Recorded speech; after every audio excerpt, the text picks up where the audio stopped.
भाई जी, मेरा एक ये प्रश्न था कि जैसे आयुर्वेद में जो औषधियाँ होती हैं, जैसे भस्म वगैरह हो गया, तो इसकी मदद से जो हमने पहले बहुत सारे ब्रह्मचर्य नाश करे हैं, बहुत सारी क्षति हो चुकी है, तो इसकी मदद से क्या दोबारा से वीर्य की भरपाई हो सकती है क्या?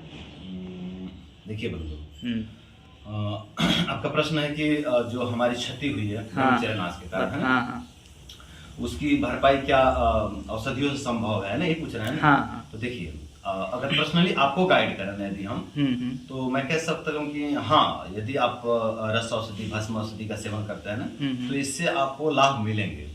समझ रहे हैं जी, क्योंकि आप ब्रह्मचर्य का पालन कर रहे हैं। कितना दिन हो गया ब्रह्मचर्य का पालन करते हैं? मेरे को कम से कम 3 से 4 महीने हो गए। 3 से 4 महीने से आप ब्रह्मचर्य का पालन कर रहे हैं ना? अच्छा, ब्रह्मचर्य का अनुभव क्या है आपका? अच्छा खासा रहा है? हाँ, अच्छा खासा रहा है। अच्छा खासा अनुभव रहा है, बिल्कुल। हाँ, रिकवरी मोड पे है आप? हाँ।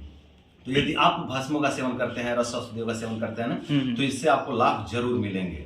समझ रहे हैं? जी बिल्कुल। बट जो लोग ब्रह्मचर्य नाश करके, है ना, पूरी तरह से टूट चुके हैं, पूरी तरह से नष्ट हो चुके हैं, है ना, और अब जो उनके शरीर में अनेकों प्रकार के जो की समस्याएं उत्पन्न हो चुके हैं, बहुत ज्यादा कमजोरी लगता है ना जी, यादाश्त क्षीण हो गया है ना, और पाचन तंत्र भी कमजोर हो गया है, फेफड़ा कमजोर हो गया, श्वास लेने में दिक्कत होती है, शरीर का जो है क्षति हो गया है, वजन कम हो गया है ना, इस तरह के अनेकों प्रकार के शरीर में समस्या उत्पन्न हो गए हैं। और ये लोग यदि चाहते हैं कि हम ब्रह्मचर्य का पालन ना करें, है ना, हम केवल जो है कि टॉनिक पी करके ठीक कर लें अपने आप को, है ना, कोई आयुर्वेदिक टॉनिक लेकर के अपने आप को ठीक कर लें, कोई रस औषधि या कोई भस्म औषधि खा करके हम अपने आप को ठीक कर लें, या फिर कोई चूरन चटनी खा करके हम अपने आप को ठीक कर लें, तो ये संभव नहीं है।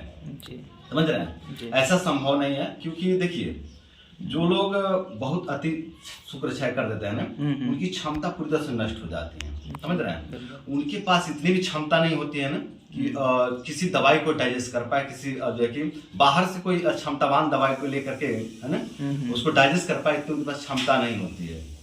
देखिए, दवाइयों के पास भी पावर होती है। समझ रहे हैं? दवाइयों के पास भी एक क्षमता होती है ना। अगर आपके क्षमता से अधिक क्षमता की दवाई है ना, तो आपको सूट नहीं करेगी, आपको नुकसान कर जाएगी। समझ रहे हैं? बिल्कुल। हाँ, तो अब जो कि आपकी क्षमता पूरी तरह से नष्ट हो चुकी है, और आप ले रहे हैं बाहर से एक क्षमतावान औषधि, एक जो है पावरफुल औषधि, है ना, तो आपको फायदे की जगह पर नुकसान कर जाएगी। है ना?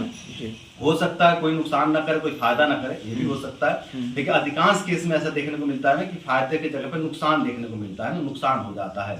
तो जो लोग अति शुक्र क्षय करके बीमार हो चुके हैं, और वो लोग यदि चाहते हैं कि हम जो कि रस औषधि लेकर के, भस्म औषधि लेके, या कोई टॉनिक लेकर अपने आप को जो कि पुष्ट करना, तो ये संभव नहीं है, बिल्कुल भी संभव नहीं है।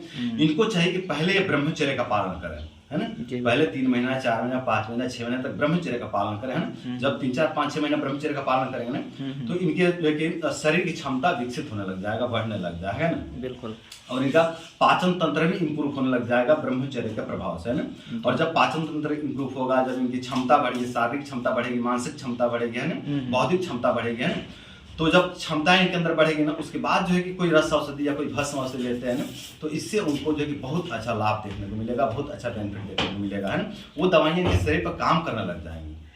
जो दवाइयां इनके शरीर पर कार्य नहीं कर रही थी ना, वो दवाइयां इनके शरीर पर काम करने लग जाएंगी, और ये धीरे धीरे पूरी तरह से ठीक हो जाएंगे। लेकिन ये लोग यदि ये चाहते हैं ना कि हम ब्रह्मचर्य का पालन न करें, है ना, और केवल जो है कि दवाइयां खा करके, केवल टॉनिक पी करके, केवल जो है कि रस औषधि भस्म औषधि सेवन करके हम अपने आप को ठीक कर लें, तो ये संभव नहीं है। ब्रह्मचर्य का पालन करना ही पड़ेगा। यदि आप बहुत ज्यादा कमजोर हो चुके हैं, आपकी शारीरिक क्षमता बहुत ज्यादा नष्ट हो चुकी है, आपकी मानसिक क्षमता नष्ट हो चुकी है, आपका बौद्धिक क्षमता नष्ट हो चुकी है, तो आपको पहले कुछ महीनों तक ब्रह्मचर्य का पालन करना ही पड़ेगा। जब आप ब्रह्मचर्य का पालन करेंगे, तो इससे आपके शरीर में शक्ति का निर्माण होगा, है ना, शक्ति संचय होगा आपके शरीर में, और जब आपके शरीर में शक्ति संचय होगा ना, तो आपको जो है दवाइयों को पचाने की जो है क्षमता विकसित हो जाएगा आपके अंदर, है ना, और फिर आप दवाइयां लेंगे तो आपके ऊपर दवाइयां काम करेंगी, और आप धीरे धीरे पूरी तरह से स्वस्थ हो जाएंगे। तो पहले ब्रह्मचर्य का पालन करें, फिर किसी दवाई का सेवन करें, यदि आप ब्रह्मचर्य नाश करके टूट चुके हैं तो। ठीक है।